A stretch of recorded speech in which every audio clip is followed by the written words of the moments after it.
Usa ka tingog. Usa ka katawhan.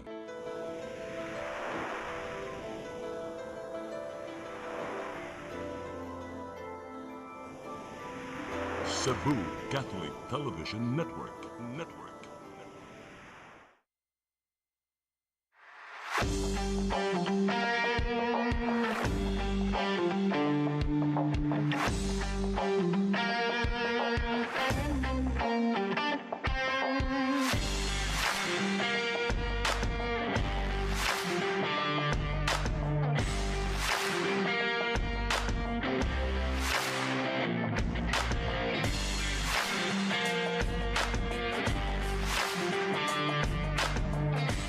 Yes, sir. Yes, madam.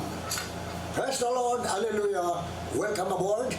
Welcome to our weekly SPORTSWORLD Channel 47. I'm Brother Bobby Knight and Imperio. For the next 1 hour, we shall be exchanging blows, exchanging ideas coming from our special guest today, who is an American. He's a linguist, and he has traveled so many areas, not only in the Philippines but also in foreign countries. I invited him because he's very knowledgeable, expert in his field of specialization, vast of experiences, and so not only in sports but in also other fields of human endeavor. Let me introduce, ladies and gentlemen, our special guest today. He is an American, handsome guy, coming from Tennessee. And our special guest is the Chief Executive Officer of Syntegral Global Solutions and Live It Global, former founder of Humanity Indigi, Global Partnership for Sustainable Solutions, and other organizations here in the Philippines, as well as in the former, after Russia collapsed and the change of government, he was invited to be in Russia, staying for 17 years. Ladies and gentlemen, our special guest is with us today, and his name is Sir Brian T. Thomas. Welcome aboard, sir. It's great to be here, Sir Bobby. Okay. We are talking here, our pipeline discussion will be talking about the first segments about sports. But later on, we'll switch that from sports to another fields of human endeavor. Yes. And so, first question. Can you describe yourself? Who is Brian? Yes, I will, and also share how sports really helped to change my life. So, I grew up in a home where we were not very wealthy in the USA, and I was physically and sexually abused. But somehow God used that to give me a heart for other people who are being abused, who are being exploited, being left behind, and that became the goal of my life. But at age 12, after I woke up from my second coma, had a second coma from being beaten up by 5 guys in their 20s from a local town gang. I looked at myself and I said, I have to make a change. So I loved American football. All my life I just dreamt about catching the touchdown, right? But now I couldn't play football because I had too many head injuries. Okay. So I began to run, and I ran and ran. Yes. Oh. So, yeah. the next question, sir, is what's your favorite sport? So it was American football, right? American football. I wanted to play all my life, is what I wanted to do. But when my dad wouldn't let me play because of the head injuries, because he hit, I was like Forrest Gump. I just started to run, right? And I ran and ran and ran, and then I joined the cross-country team. And then I joined track and field. I ran the hurdles, the 800 meters, the 400 meters, the mile relay. But I was not good, right? The first year, I was a freshman. And then they put me on the hurdle so I would maybe hurt my leg and quit. And I didn't. And then I went out for wrestling. But I read a Bible verse that said, whatever you do, do it with all your heart, is unto the Lord. So I did. I ran every morning. I practiced before school. I ran and practiced. And then by my junior year, I was captain of cross-country team, captain of the track and field, captain of the wrestling team, undefeated in wrestling, and won multiple medals. And I realized that anything you do, especially in sports, you do it all your heart, you will excel. But the thing I learned, more lessons from sports than in the classroom. Yeah, my mind was being taught in the classroom, but my heart and my soul being developed in the sports. I learned discipline, I learned perseverance, I learned teamwork, I learned how to deal with failure when I lost. I had to learn with pride when I won. I learned so many lessons from sports that it breaks my heart when I see children in the poor areas of the world like the Philippines who don't get to participate in sports. And so this is one of our passions with sports. How do we, who love sports in other countries where we're blessed, help those children in countries who don't have opportunity to do sports, because it will transform their lives. Sports cannot only be learned inside the classroom. It should be outside. Outside has to be. So that you have to do all the actions. Yeah. Okay. Now, when you were in the elementary or high school, you kept on practicing like track and field. Yes. Have you tested running how many kilometers? So yeah, so in the USA, when you have cross country, it's 5K. 5K. So I got to the point I did 5K in 14 minutes. 14 minutes? I was quite good at the time, going to the state championships. Then 800, it was 880 at the time, not 800 meters, 880 yards. And I did that at 158. And then high hurdles, I wasn't so great, I was just like a 14.6. But I was running at the same time after Ronaldo Nehemiah, who was a world champion. So, but I learned a lot that life is like a hurdle race. You have to keep overcoming barrier after barrier to get to the end goal. So this is what the beauty of sports is. You can work really hard to get in American football 90 yards, but how do you get from the red zone into the end zone? It's about perseverance. How difficult is American football? People think that you see guys banging heads, but it's very strategic. Strategic. You have so many plays, maybe 50 plays that the offense can play and the defense has to match it up. And it's a very strategic game. But on the other side, Europeans hate to think of, well, actually American football is now playing in Europe, right? But when the Europeans talk about football, they talk about soccer, right? And soccer now is big in the USA with the kids. The little kids are joining the teams. And even the USA has begun soccer teams, right? So Nashville, Tennessee, my hometown, we're #1 in the U.S. Soccer League. Messi, it plays for Miami. And all these European stars, before they retire, they come to play in the USA in a professional team, which is raising the level of European football, soccer in the USA. But what breaks my heart in the Philippines is there's not enough money to put sports into the schools, right? If you're in the USA, you're so swift, you're so blessed because, everything is free. You have track and field, you have basketball, you some have swimming, you have wrestling. Every sport is offered for free, right? For free. They even gave me the equipment, the shoes, the uniform. Here in the Philippines, we don't even have a track and field at the school. There's nothing, right? Kids go to school. So I have a lot of adopted kids here. And I'm paying in Makati, Manila, I have to pay 12,000 pesos a month to put 2 kids in a soccer team. Because there's no high school teams. But these kids, they've transformed ever since they joined the soccer.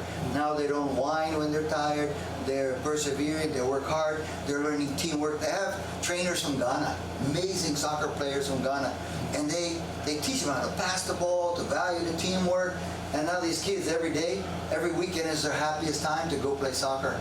Even though it's hard, they play in the rain. I don't know many kids who do that, but this sports is transforming their lives. So I think, how can we connect maybe watchers, viewers of this program in the USA or Europe or wherever? What if you could adopt a town and help put up a soccer or a basketball team for kids? It's not so expensive. just buying the shoes, the basketball, the football, whatever. And then every weekend the kids can play.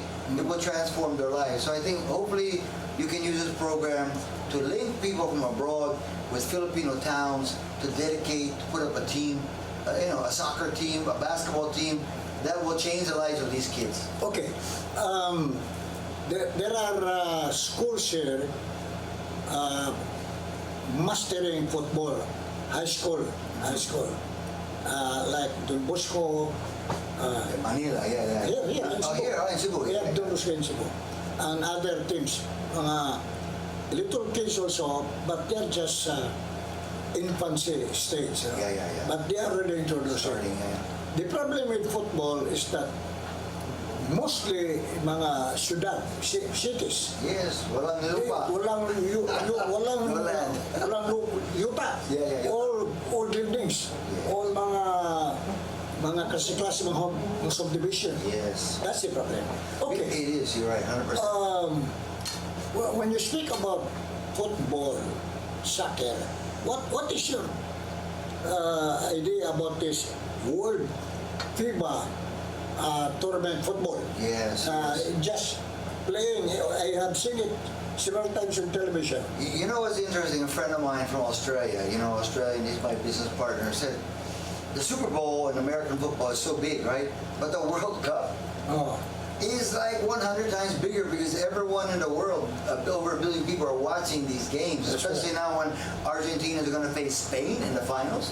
But the problem is even corruption's coming into FIFA, right? So people are complaining about FIFA and the corruption, but it is quite an incredible sport that has linked together every major company. And even this year in the 16, I think it made it to the 16 final teams. We had a small island country that was the first time ever in the World Cup. So World Cup is amazing. FIFA is amazing. We just have to keep the money out of it, right? Yeah. Wow, the way I look at it, football is the #1 sports in the whole world. Yeah. Yeah, because especially in Europe, even in Africa, Yes. and other countries, they are more engaged in football. Yes. And thousands of people are watching in television. We can view them 24 hours, Yes. all football. Yes. That's why, to me, football is the #1 It sport. is. But I have an idea just came up while we were talking, right? Huh? There's another sport which is now the fastest growing sport in the world. And you don't need a big field. I remember about 6 years ago, my brother, who I love very much, said, "Hey, I want to show you how to play pickleball." I said, "What's pickleball?" Right? I'm a tennis player. I see. But pickleball is small. It's half the size of a tennis court. Not even, right? Okay. And so it's like playing tennis, but with a ping pong. It looks like a ping pong racket. Yeah. It's a wooden racket, right? Yeah. And it's small. And now it's like the #1 sport in the Philippines. Everywhere they're putting up these pickleball courts. Even famous sportsmen and women in the USA that are millionaires from America are buying pickleball teams, professional teams. Yeah. So even that could be a sport for the kids if a sponsor would put a pickleball court inside of a schoolyard. The kids could, it's only a wooden paddle and it's like a plastic ball. It's not expensive at all. So many kids could. It's like pilota. Remember pilota here? Pilota or ping pong? It's like pilota and ping pong, but it's new and it's quick and it's easy, and you have to be in really good shape. That would be a good thing to invest. So, like lawn tennis. Lawn tennis is a lonely or boring sports because the player cannot time out, no coach. They Yeah. just play hard, work hard. Yes. By hours, huh? Yes. 1 hour, 30 minutes, or depending long one, yeah. whether the ball will parter, no? Yes. So, it's really very hard to play lawn tennis. But with this kind now, It's fast moving. And even older people, there are people in their 70s and 80s playing pickleball. Yeah. They can still do it. yeah, so good. Okay. Now, you mentioned you were, once upon a time, you were playing tennis. And then, lawn tennis. Then you also played wrestling. Yes. Okay. Wrestling was great because it's just you. It's you and the opponent. There's no team. I mean, you have a team. You know, you have maybe 12 wrestlers, all different weights. You know, Different like weights. you're a 98 pounder, you have a 1.5 and you 110, 150. I was 115. I used to be 130. I had to drop 15 pounds to 115, 130, like all up to heavyweight. So you have like your whole team. But when you're on the mat, it's just you and that other guy. Okay. And there's thousands of people in the auditorium shouting, right? Yeah. But you don't hear anyone's voice except for the coach. And he'll say, Brian, stand up and switch. I heard it, and I would stand up and switch because of the thousands of voices, only one is voice I you hear. hear. And this is one thing good about sports and wrestling. You can see it in the Olympics, right? It's like Greco wrestling, but it's one against the other. And it's not like the wrestling on TV where they're, you know. So, in wrestling, there are so many voices shouting. Yes. But you do not hear them. You only hear the voice of the coach. Yes, and that's what I think with life. The whole world is shouting things, but I just tune into God's voice Okay. because He's the coach, saying, "Go this way, go that way. Don't do this. Follow this. Here's your purpose." So we have to block out all the voices except for the one Okay. that matters. Brothers and sisters, our first quarter of our Sports World sa Channel 47 has ended.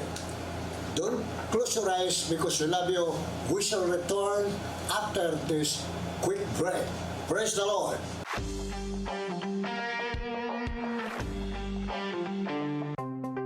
Discover the beauty of the Philippines.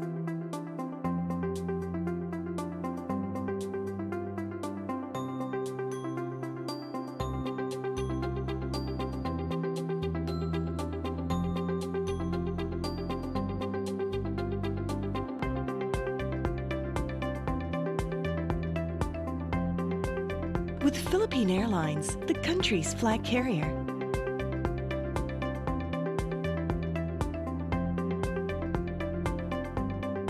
The airline that lets you feel the warmth of the nation.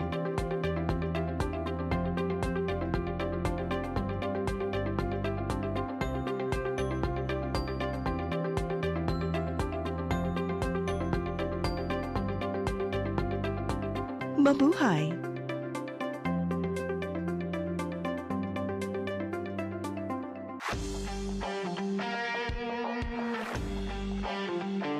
Yes, sir, it's Madam. Praise the Lord. Welcome back, and you're still watching Channel 47, powered by Sister Ten, and I'm Brother Bobby Antonio, with the gentleman at my right side from the United States of America, Tennessee. He is the dynamic Sir Brian Thomas. Okay, Brian Thomas has a litany of qualifications. To mention some, he is a Bachelor of Arts degree holder, majoring linguistics, cultural anthropology, and theology. Wow. Then, Master in Sociology. Master of Arts, Sociology, focus on leadership and organization development. And then he's fluent in English, Russian, Cebuano, and can speak conversational Tagalog and German languages. Okay, let's go back to Sir Brian.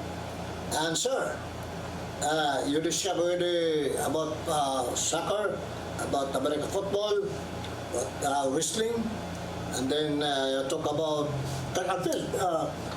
By the way, in the wrestling, do you have any major injuries? Major injury? Great question. Yeah, so actually it was one of the biggest disappointments of my life as a teenager because How young was that? I was 16 at the 16? time, and I was captain of the wrestling team. Okay. We were undefeated. I was undefeated. Okay. And heading to the state championship. But we were at sometimes they have a big match where you have 3 wrestling matches. Okay. 3 mats, right? Huge gymnasium, 3 mats, and multiple teams going on. Okay. And I was there, and I wrestling, and I stood up. You're gonna stand up and a switch. And when I stood up, someone from the other mat Okay. came into our mat Okay. and took my knee out and tore my cartilage. I see. And so I never got to go to the state championship. I was really broken, disappointed, You were frustrated. frustrated. Because you were prepared to go, that yeah, world championship. But because I couldn't go, I had the time to help someone whose life was really in dire straits. And then I had to get ready for track and field with a torn cartilage. Yeah. So then I really learned the benefit of going to therapy, working hard, and I got back. And so I was able to finish the track and field. Which How many years you recovered that injury? I was only a 3-month period, and I had no surgery. I didn't do surgery. No surgery. No surgery. Only prayer. But it was so big, like a soccer ball. Prayers and then ice. It was like those days. It was the 70s, right? No surgical. No, at that time in the 70s, the surgery would have been like final, right?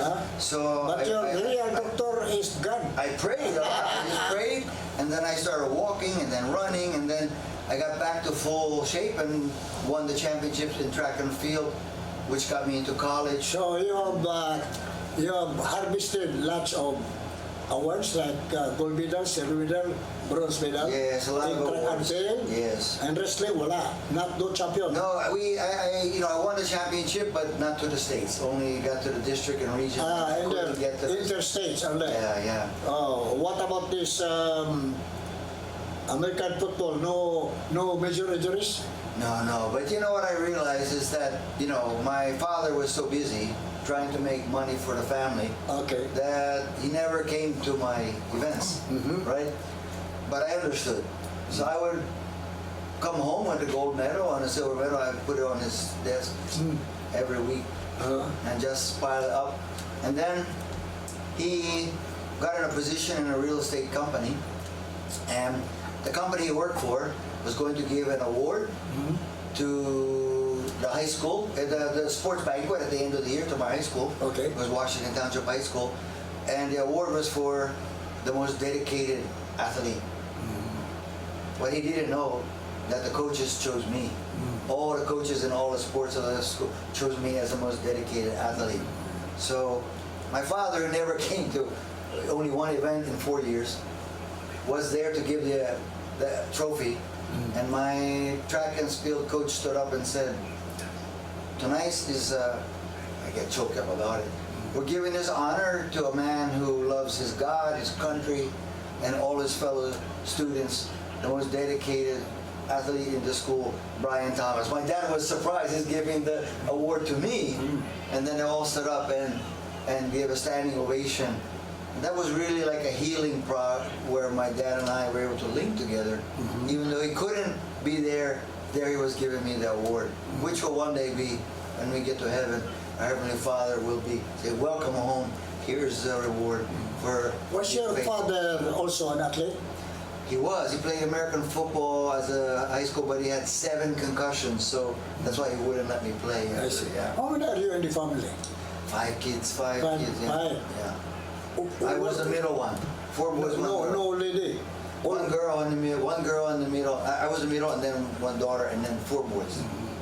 Okay. Yeah. So, in spite of the fact that you have experienced sorrowful mystery because you have broken bone, something like that, injury. Broken nose also. All in all, in your sporting activities, what you learn about the value and importance of sportsmanship? Like I said, the biggest things I learned, like all of the values in life that I practice now came from sports, right?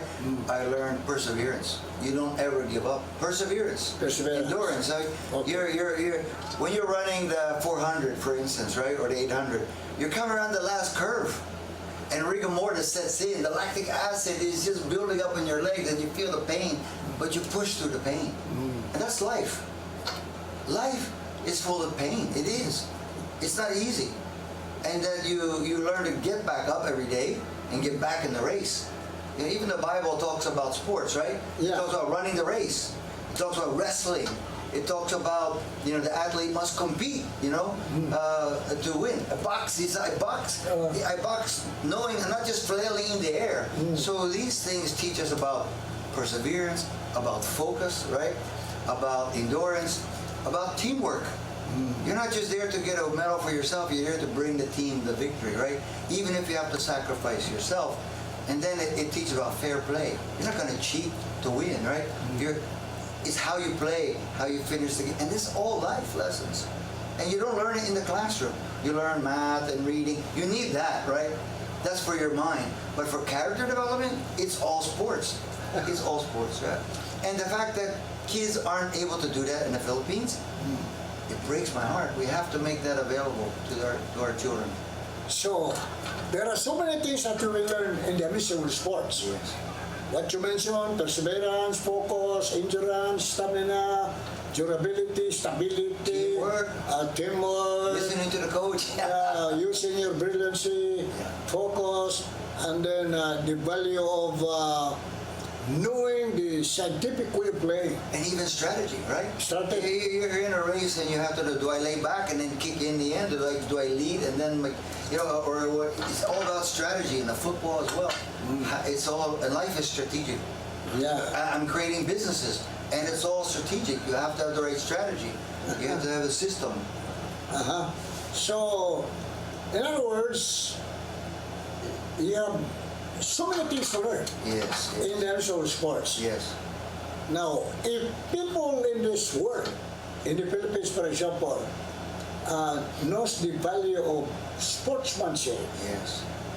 then I think we will be moving beautifully forward, Yes. not downward, no? Yes. Yes.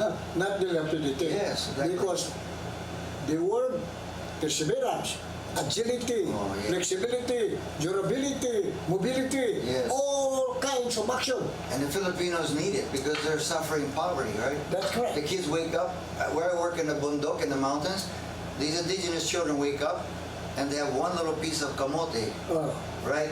One little piece. Yeah, did you eat that? I eat it also, yeah, it's so dry, It's Very nice, very nice. And then they walk maybe 5 kilometers to a school, if there's one there. If not, they go to the Uma to work in the farm. And 5 kilometers. yeah, if they're lucky, if there's one. And that's why I built schools in the indigenous areas. And every school I built was 20 kilometers from each other. I would have to hike through the mountains to get to each school. And when I did, and we gave them books, I have photos where it's the first books they ever saw in their life. The first books. Oh, this is a giraffe. They didn't know an elephant. They never, everything they were learning, they were glued to the books, right? In the Western world, we have so many books, we don't read them anymore. We just want to get on social media, right? These kids are loving their books. We have to invest in the education of these children and sports.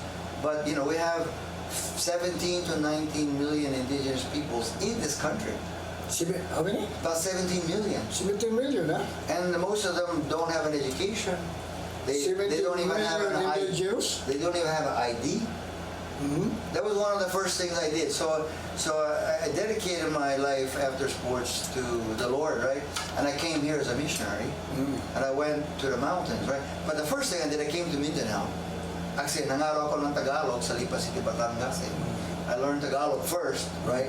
Then came to Mindanao. But there was nowhere to learn Cebuano. There was no Cebuano school. There were no Cebuano books. So that was my first job, to analyze the Cebuano language and write the grammar, 750 pages of books, a book to teach other people, foreigners, the language. Do you know indigenous language? No. No, I could get up and I would just speak a few phrases in Manobo, Talandig, Banwao, Nigaonon.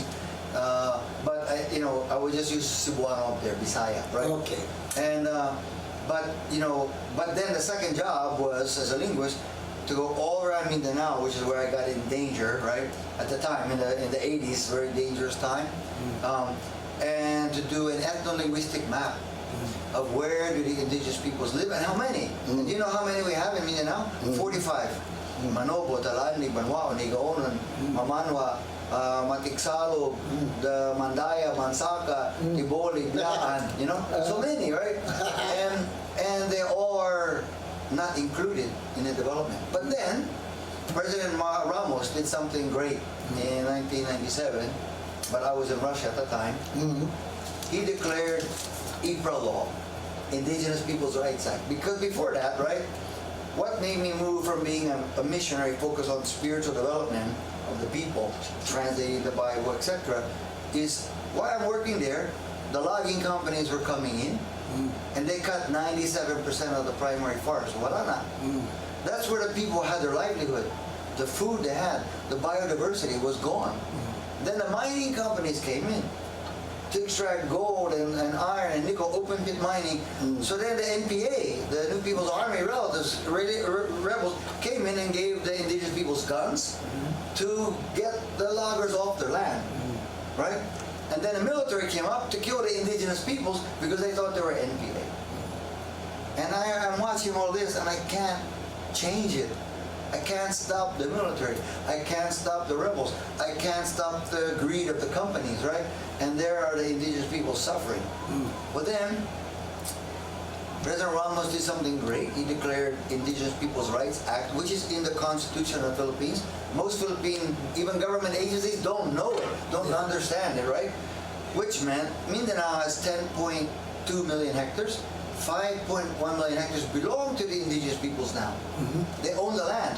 They have a title that no one can take, no one can sell it, they can't buy it, they can't steal it, but they're poor.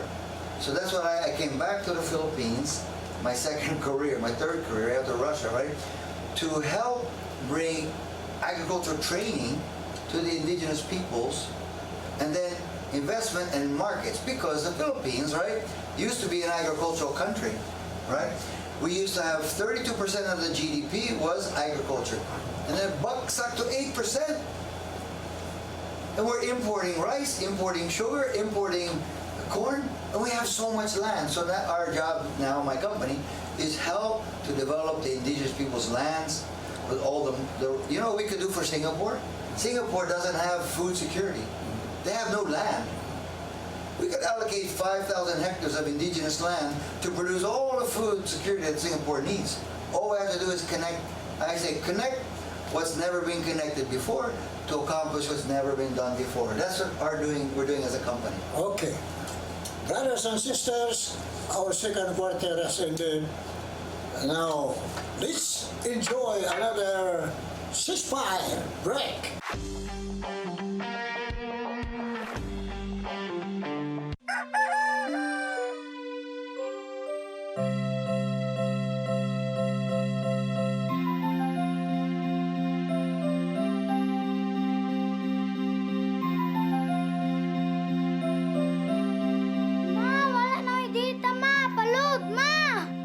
Sorry ma'am, na-late ko.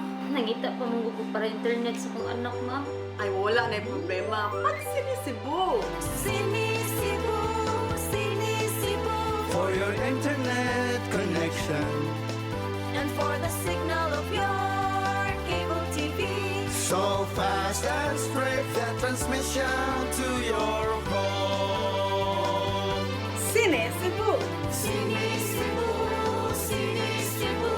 Offers you to have fiber optics.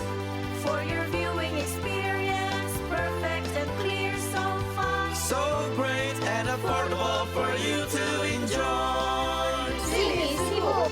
Cine Cebu Television Network Incorporated offers fiber to the home broadband internet bundled with fiber to the home cable TV connection.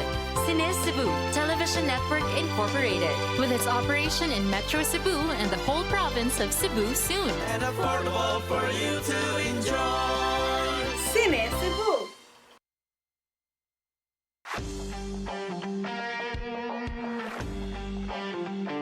Yes, sir. Welcome back, and let's continue with our special guest in the person of Sir Brian Thomas.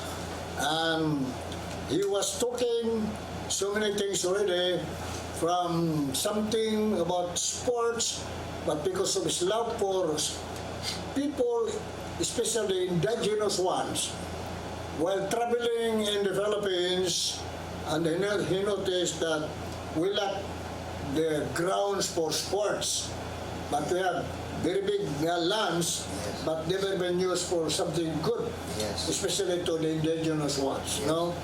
So okay lang makaigsoon na connect lang out of his sorrowful, joyful, glorious mysteries no? In coming to the Philippines, happy to be working with the indigenous people. And so we continue with his momentum.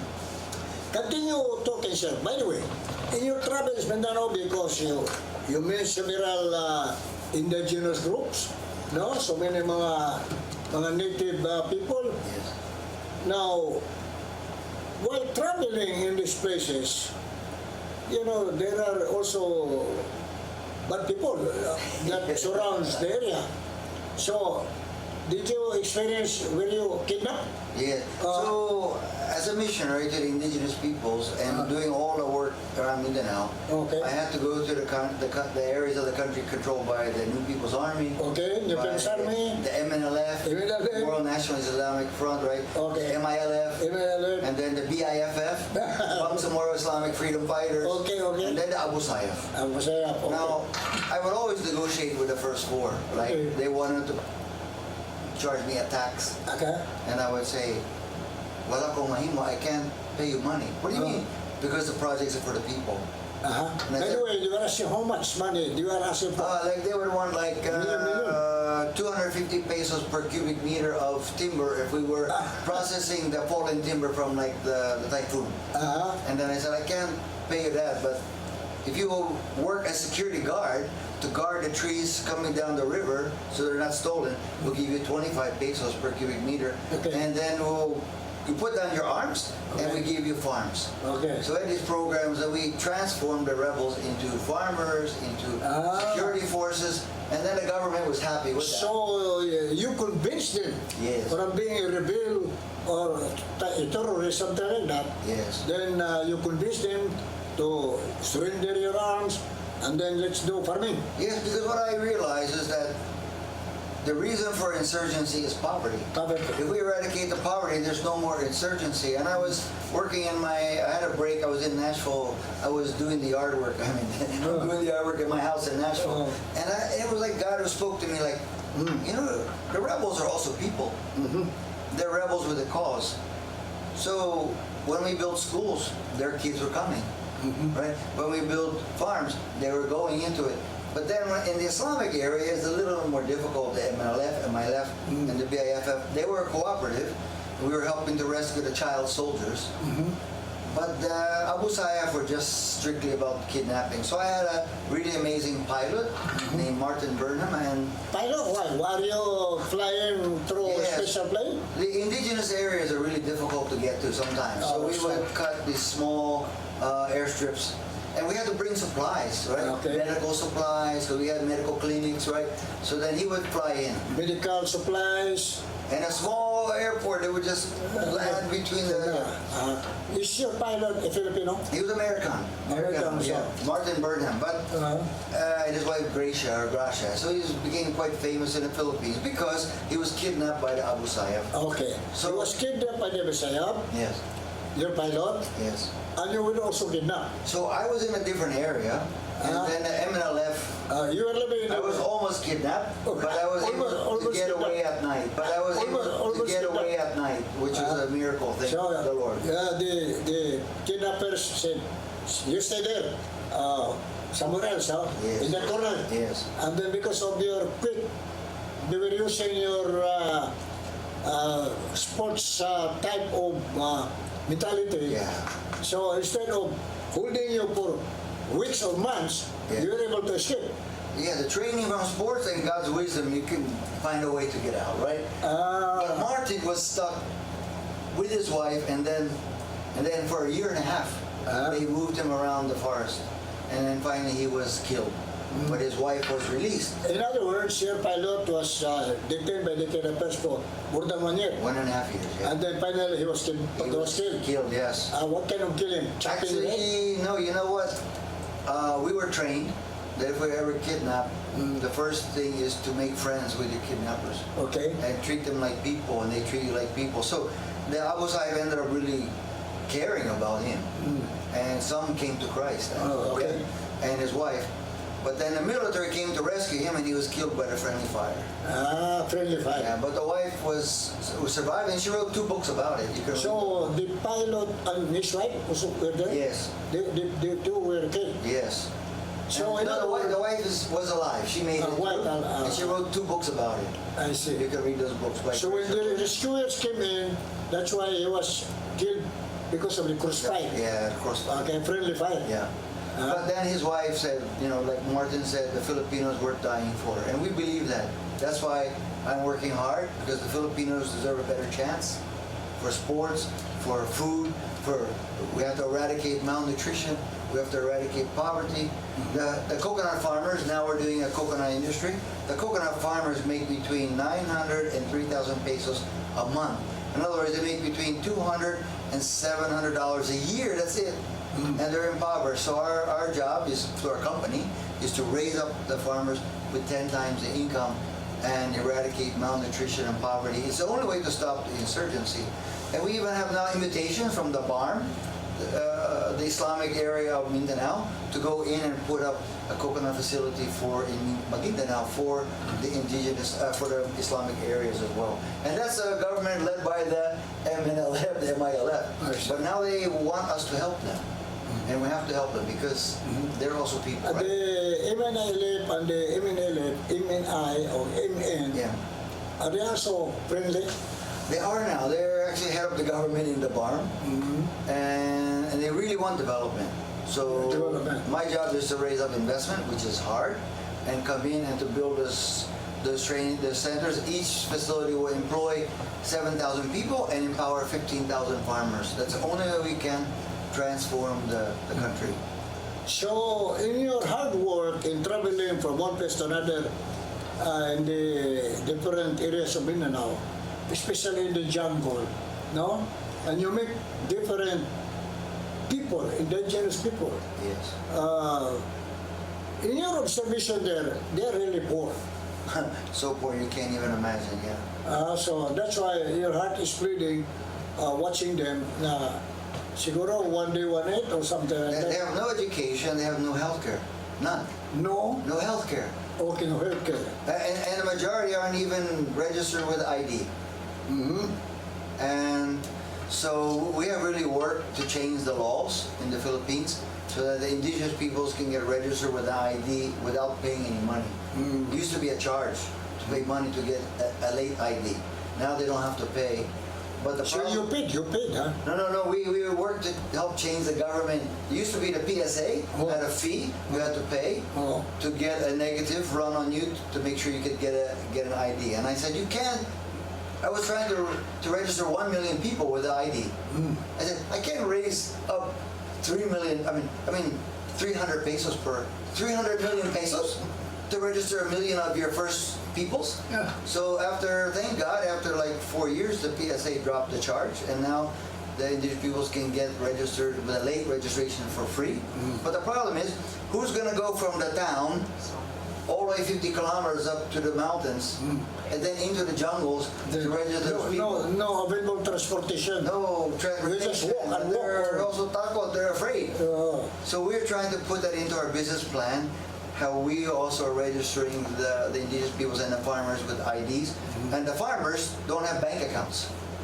They have none. So we have a plan. We work with Land Bank and with Union Bank, where we're giving the farmers an ID card with a QR code, and we're putting up our own ATMs in the municipalities. The farmers bring their coconuts, it goes into a digital wallet, and now they can go to the ATM and get their money. So now we're giving the farmers, making them bankable. Yeah, bankable. Yeah, if they're not bankable, they're not even, have no idea, no bank account, you're not a person. So you're the one, so with your, are you alone or you have staff working with you? Yeah, we have a company now. We've been raising investment. Headed by you, with your initiative, with your leadership, and your dedication, devotion, your love for these people and the Philippines. Yes. By the way, how many years have you been in the Philippines? 24 years. 24 years. Okay. Now, you have lots of experiences, and so in your biodata, you also mentioned about your working experiences in the United States, in Europe, in Southeast Asia, in Russia, and other countries. Kindly share that to us in a rapidizing way. You know, we're all on a journey, a life journey, right? Okay. And I wrote a book about it, and I'm now rewriting it. You wrote a book. Yeah, called Make a Life. Because you are a writer. Yes. You are a writer, a public speaker, a photojournalist, and is passionate about impacting. What is impacting? So impacting is making a difference, right? Making a difference. Making a difference, right? And so what I learned from being abused as a kid, Okay. being in sports, is that you have to have a goal, you have to have a purpose, right? Mm-hmm. So I think the number one thing that people need is they need to know what is their life purpose. But the problem is, in all my research, and we're around in about 30 different countries asking people, 95% of people I ask, what do you want to be when you grow up? Mm-hmm. Do you have a mission statement? Okay. You know, what kind of change you want to make on the planet? You know, what they don't know. Mm-hmm. They said, I said, what's your purpose? I don't know. I don't know. And I said, you know, then, okay. Then they said, look, man, I'm just trying to make it. I said, what's it that you're trying to make? And they don't know. They're just waking up to go to work, to make money, to pay the bills, which is not life, it's survival. So I would help the company. I'm a consultant. I would help the company write the mission statement, values, vision, strategic plan. And then I asked the CEO, so what's your mission statement? What do you mean? As a person, what do you wake up for every day? What do you want to accomplish on the planet? What kind of difference you want to make? The CEOs didn't know. They don't have a personal mission statement. Yeah. So I came home and I wrote this book. It's the same way for a company as a person. You have to know, what am I waking up for? What's my purpose? What did God create me to do that nobody else can do? And then, what's my vision? Where do I want to be in 1 year, 5 years, 10 years? And then my strategic plan. How am I going to get there? And so I wrote that book for people.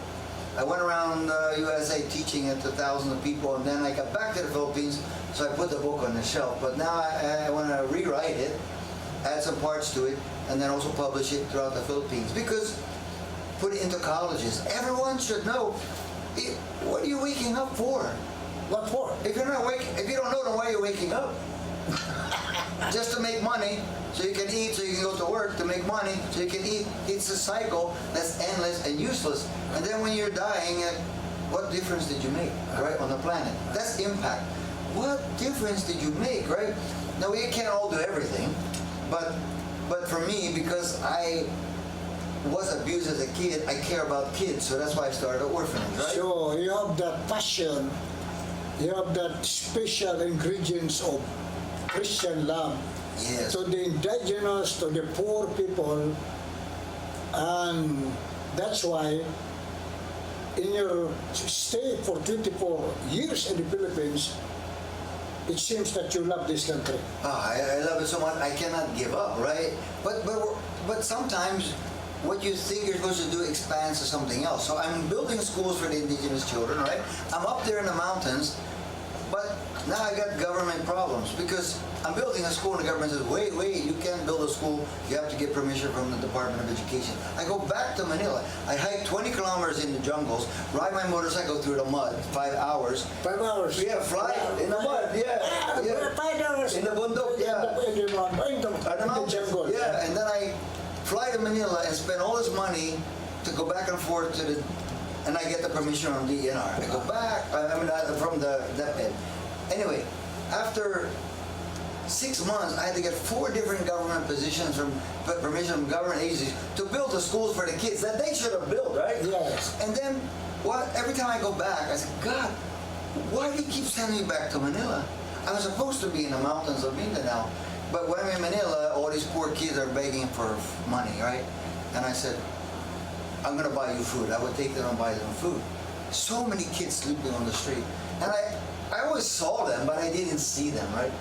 The kids were always a part of the scenery. And then I realized one day, they're part of my responsibility. And I just said, God, someone's gotta help these kids. He has no shoes. If he had shoes, if he could be in school, if he could have food. And it was like, God was saying to me, someone is you, what about you, right? I said, I can't do that, I'm in the mountains of Mindanao, right? And so I started rescuing kids off the street, you know? And then we started the organization Humanility, because T.S. Eliot said, when we reach state of humility, we can connect with the rest of humanity. So I began to connect with these kids, rescuing children, got permission from the SWD, and that organization has been going for 11 years now. Mm-hmm. We've rescued so many kids. They have homes, they have schooling, but that wasn't my plan. Mm-hmm. So we have to be open when we're living our life. Let God direct us to expand what else we're supposed to do. Little did I think I'm going to be doing coconuts or abaca, but the farmers are also empowered. So now we're focusing on that. But the other thing is the methodology of how we're supposed to do it. That's also a life journey in sports, right? So here I was in the Philippines, right, working in the Bundok Mountains with the farmers, and then in 1992 there was a collapse of the Soviet Union. Okay. So I was a missionary, right, and then I started adding into the non-profit world, right, to help with food and education and medicine, right? And then I went to Russia, and I went there to bring the spiritual life, because 70 years they had no God, communists, right? And then I realized they also didn't have a job.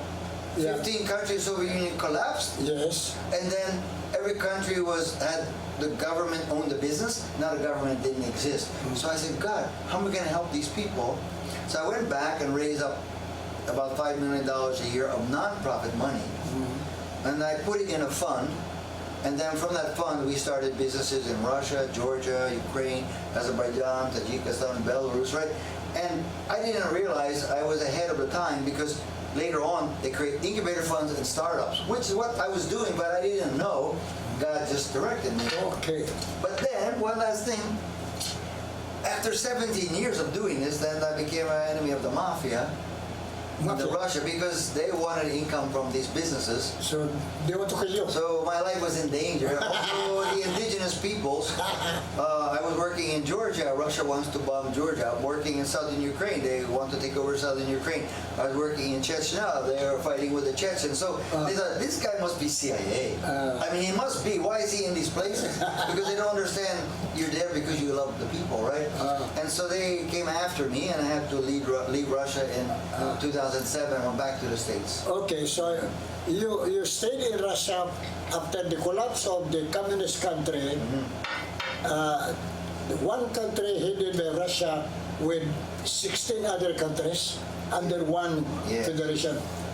Soviet Union, USSR, no? Yes. Union Soviet Socialist Republic. Yes. Okay. The communists existed in that country for 70 years. 70 years. 70 years. Yeah. No God, no freedom. No God, nothing. So when you were there after the collapse, you try, no? Yes. To be with peace, etc.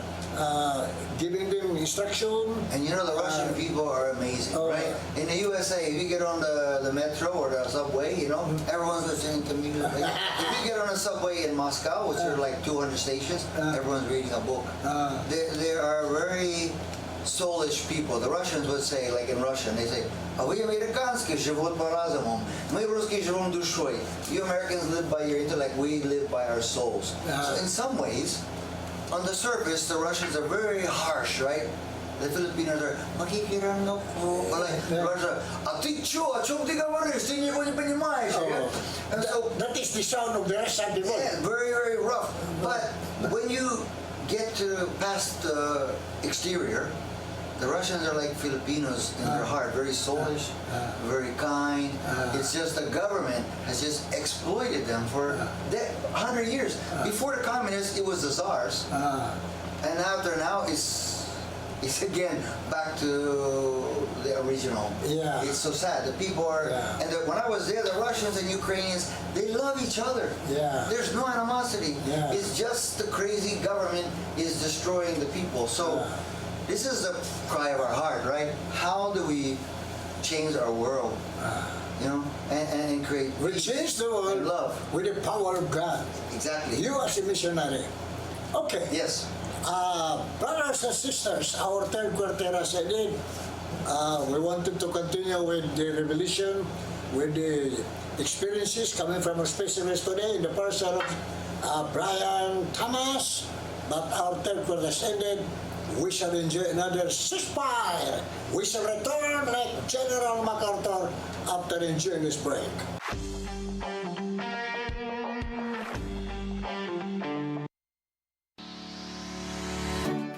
Looking for the best internet deals in Negros Oriental? Field Products Negros is here to bring you fast, reliable, and affordable internet with plans made just for you.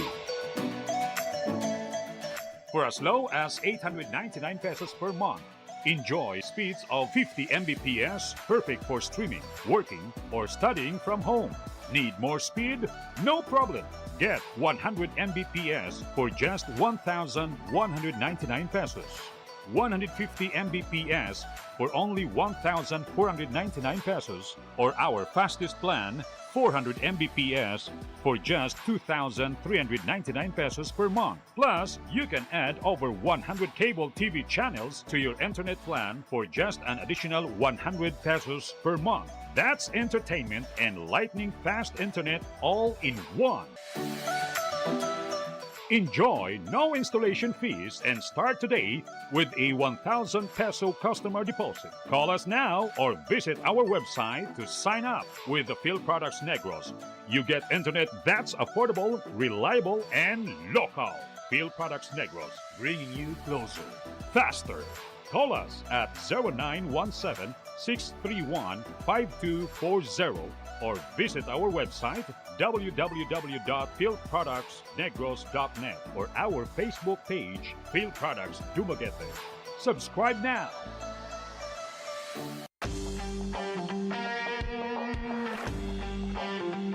Yes, sir. Yes, madam. Praise the Lord. We love you.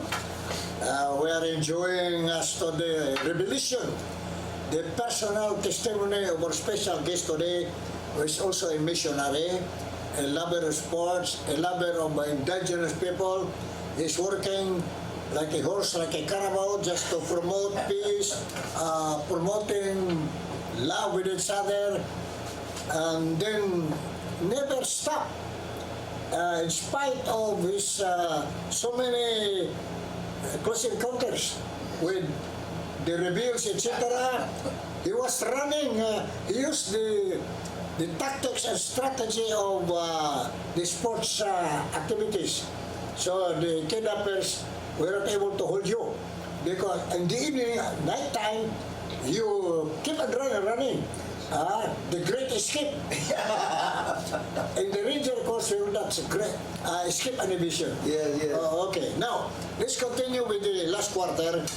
Our speaker, brothers and sisters, our special guest at Channel 47 of Sports World, is a public speaker because of his impacted style of leadership. Over 1 million people in 25 countries, and he has written many blogs, training materials, content for websites, journals, articles for the United Nations on the World Bank, and a life-building workbook called Make Alive. You have a life with Jesus because you are preaching the Word of God through helping people. Yes. What is the real meaning, Binisaya, sa impacted of humility? Yes. Okay. So when I created Humility, right? Okay. We came up with a vision. The vision. A world where every person is loved, valued, and given a chance to live their full God-given potential. And that's the way I look at every person. We have to look at every person, right? The person on the street, the human trafficking victim, even the politician, the indigenous person. Everyone is created by God in His image. Right. And if we see that, then we ask, okay, God, you created me, but why? Why am I here? And so I want to challenge every viewer. I don't know what country they're in, where you are, but I prayed before this time that God would use this time to speak to somebody. I don't know who, right? And if you're 50 or 60 or 70 or 25, it doesn't matter how old, there's always a chance to make a life. To make a life. And so look at your life and say, what am I waking up for? if you're waking up, I say there's three kinds of people, right? In the USA, we have a problem that everyone thinks they're a victim, right? Oh, my dad did this, my mom did that, my teacher was like this, I'm a victim, right? I can't be successful because I'm a victim of what happened to me. So I say those kind of people, life happens to them, right? The second kind of people, they sit on the couch watching TV and social media, watching life happen to other people. Okay. The third kind of people get off the sofa and stop making an excuse and make a life for themselves, right? So either life happens to you, or you watch people making a life, or you get out and make a life. So I want to challenge you, turn off the TV, except for sports, you can watch the sports, right? And go out and go and do sports, right? Get to the gym. I'm not a young guy, but I feel like I'm 35 or 37, except for the pain in my joints, right, from all this, from I had Lyme disease and everything else. But I go to the gym because I need to keep low blood pressure, low cholesterol, because I want, as a life steward, God gave me one life, I want to live longer so I can accomplish more to change more lives. That's all about. I don't want to make more money. I mean, I help my parents when they're retiring, they're so kawawa, to get rid of everything that they collected for the last 50 years. We had to sell it in the eBay and online and at markets, clean out the house so they can move into a small apartment because they couldn't afford the taxes for the house. And I thought, it's not what if you're just collecting, you can't take it with you, and what are you going to do with it? But if you change a life, that's something you take with you, the legacy. You've transformed their life, and then their families, and their children, and their grandchildren, and when you get to heaven, you're going to see all the impact that you made. Impact is making a difference with your life. Making a difference of your life. Bilisaya ako na. I would say, kinahanglan magkinabuhi ako. Makinabuhi ka. Aron may dakong kalainan sa kalibutan tungod kay nakatiyar nagpuyo ako.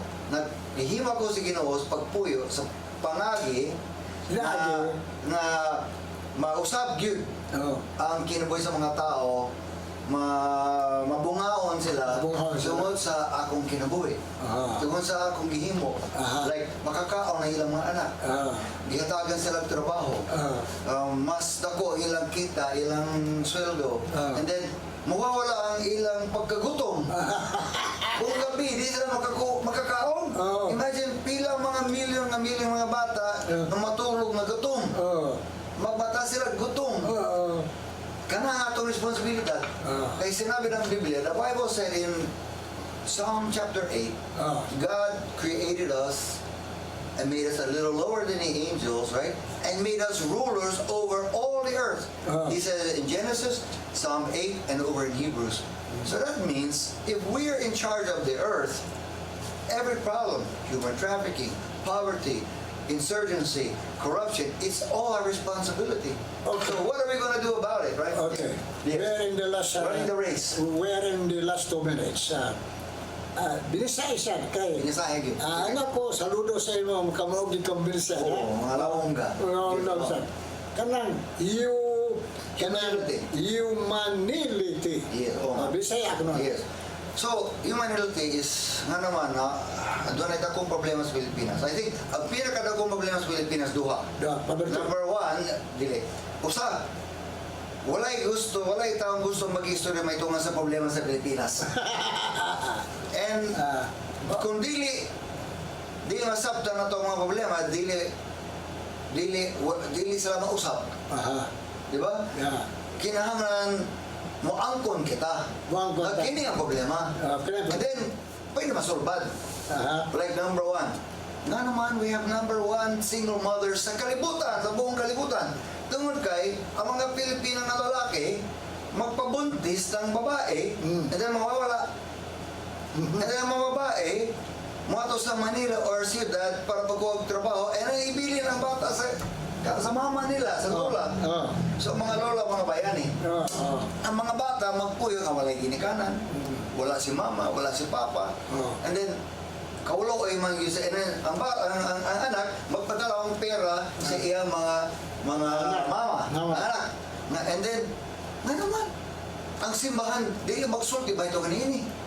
Dapat, ang konon ng gini.